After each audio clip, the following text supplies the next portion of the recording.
Today, we're going to pull back the curtain on a script that is engineered for one thing and one thing only: maximum online persuasion. We're going to deconstruct what the source material calls a six-figure closer script to see exactly what makes it tick. It all starts with a line just like this. It's what's called a pattern interrupt. It's designed to stop you dead in your tracks while you're just mindlessly scrolling through your feed. I mean, it's bold, it's super direct, and it immediately makes you question what you're doing. So, this is the opening shot of a script that's built to take a viewer from just passively watching to actively buying in about a minute. We're going to take this thing apart piece by piece to really understand the psychological mechanics going on under the hood.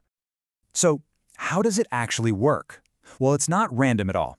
This script is built on a very deliberate four-part structure. It's designed to guide you, the viewer, through a really specific emotional and logical journey.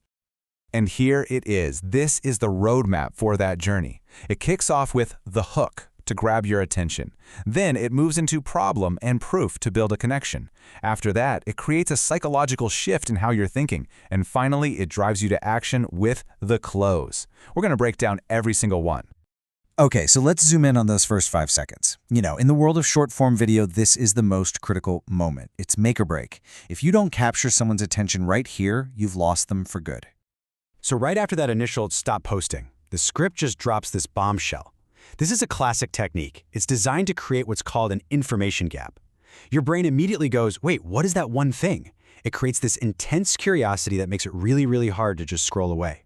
Now, what's really fascinating here is the principle behind the hook. The source material calls it the viral GOH principle, and GOH stands for greatest of all time. The whole point is that the core idea itself should be so compelling, so counterintuitive, that it does all the persuasive heavy lifting for you by pointing out a common mistake while dangling a secret solution. Okay, let's move on.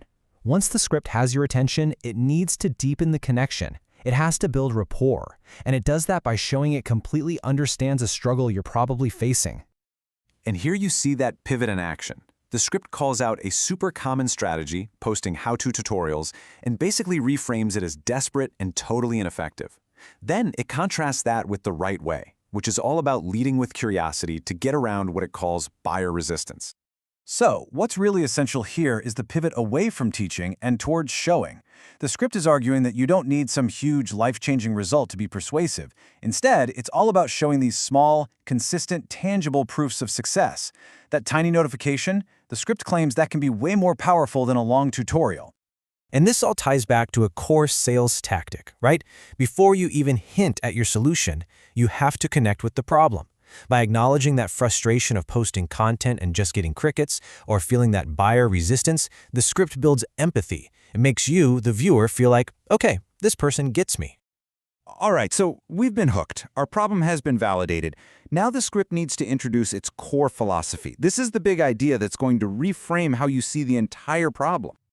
This line right here, this is the heart of the entire script. This is the psychological shift. The focus moves away from the how-to and lands squarely on belief. The goal isn't to teach a complex process anymore. It's to make you believe that the result is genuinely achievable for you.